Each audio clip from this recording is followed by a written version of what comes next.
Você não está cansado porque fez demais. Está cansado porque empurrou a própria vida para depois por tempo demais. Existe um tipo de exaustão que não vem do corpo. Ela não aparece depois de um dia pesado, nem some com uma noite de sono. Ela se acumula devagar, em silêncio, enquanto os dias passam iguais. É um cansaço sem peso físico, mas com densidade. Um cansaço que senta no peito, que aperta a respiração e torna qualquer pequena decisão mais difícil do que deveria ser. Nada parece urgente, mas tudo parece atrasado. A mente nunca desliga. O corpo até descansa, mas a sensação permanece. Algo está fora do lugar, e você sente isso mesmo quando finge não sentir. Os dias começam sem começo real. Você acorda e já está atrasado, mesmo sem compromisso. O relógio anda, as tarefas se repetem, e existe sempre a impressão de que a vida está acontecendo em outro lugar. Não há um grande desastre. Não há um colapso visível. Só uma sequência interminável de pequenos adiamentos. Amanhã resolve. Semana que vem começa. Quando der, muda. Esse intervalo constante entre intenção e ação vai corroendo por dentro. Não faz barulho. Não chama a atenção. Mas consome. O cansaço mental nasce dessa fricção invisível. Da distância entre quem você sabe que poderia ser e quem você tolera ser todos os dias. Não é falta de capacidade. Não é azar. É desgaste acumulado de escolhas neutras demais, de concessões silenciosas, de aceitar menos do que o necessário para não enfrentar o desconforto do movimento. Cada dia igual exige esforço. Cada repetição cobra um preço. E o corpo registra, mesmo quando a mente racionaliza. Existe um ruído constante no fundo do pensamento. Não é uma voz clara. É um incômodo. Uma sensação de que algo está sendo ignorado.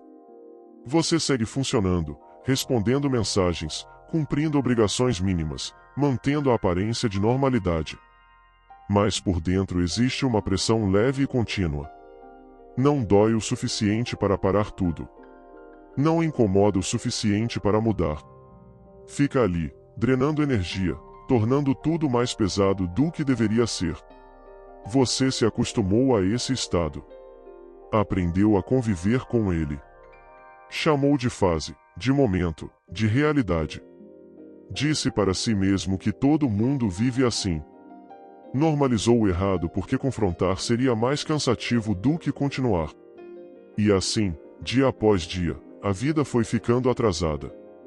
Não porque o tempo passou rápido, mas porque você parou de avançar junto com ele.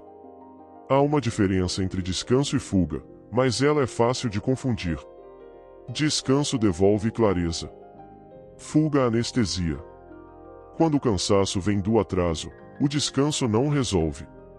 Você para, mas não se recompõe. Você desacelera, mas não se alinha. O corpo até relaxa, mas a mente continua pesada. Porque o problema não é esforço excessivo. É a ausência de direção assumida. É estar parado em algo que já não sustenta, mantendo hábitos que não constroem, repetindo rotinas que não levam a lugar nenhum. Sem perceber, você participa ativamente desse estado. Não como culpado, mas como mantenedor. Cada vez que empurra uma decisão importante para não lidar com o desconforto, reforça o ciclo. Cada vez que aceita uma versão menor da própria vida para evitar conflito interno, aprofunda o atraso. Não há um momento específico em que tudo desanda. Há uma sequência longa de pequenas permissões. Uma tolerância crescente ao incômodo silencioso. Você aprendeu a se distrair bem. Preenche o tempo com coisas que ocupam, mas não exigem. Conteúdos, tarefas automáticas, conversas rasas, metas que não comprometem. Tudo isso cria a sensação de movimento, sem gerar deslocamento real. O dia termina e algo foi feito, mas nada avançou. O cansaço aumenta porque o esforço não gera progresso. E quando não há progresso, o corpo entende como desperdício. A estagnação não grita. Ela sussurra. Ela se apresenta como conforto relativo, como segurança, como estabilidade. E exatamente por isso é tão difícil de romper. Não há uma dor aguda que obrigue a mudar.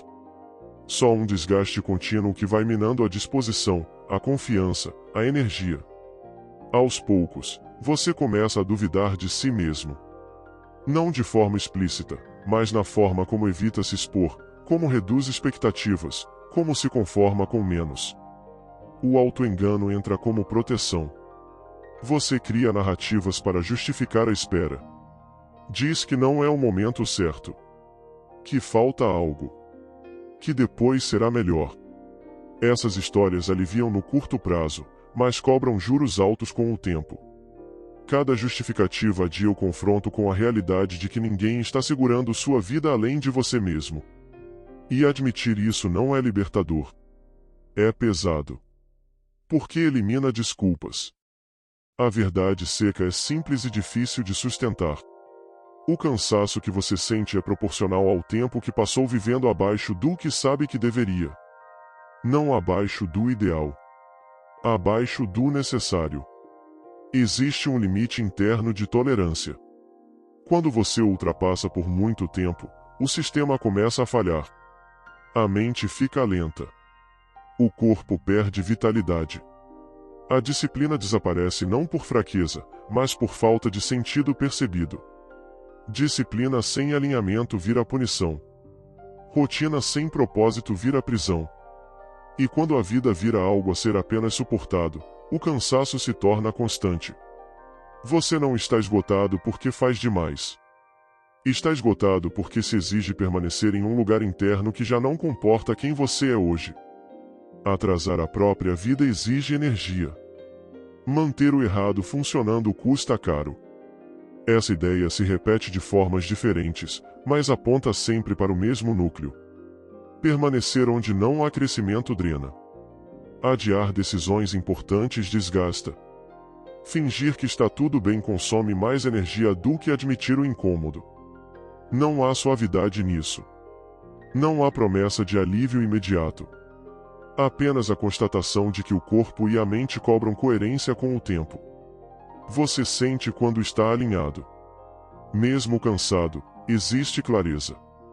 Mesmo em esforço, existe direção.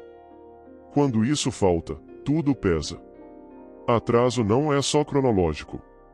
É existencial. É acordar sentindo que a vida está alguns passos à frente, esperando algo que nunca chega. E esse atraso não se resolve com motivação. Ele se mantém apesar dela. No fim, não há fechamento confortável. Não há conclusão que acalme. Apenas a permanência dessa sensação depois que o vídeo termina. Porque algumas verdades não pedem resposta imediata. Elas apenas ficam. E o silêncio que sobra é parte do processo. Você continua. E a vida também.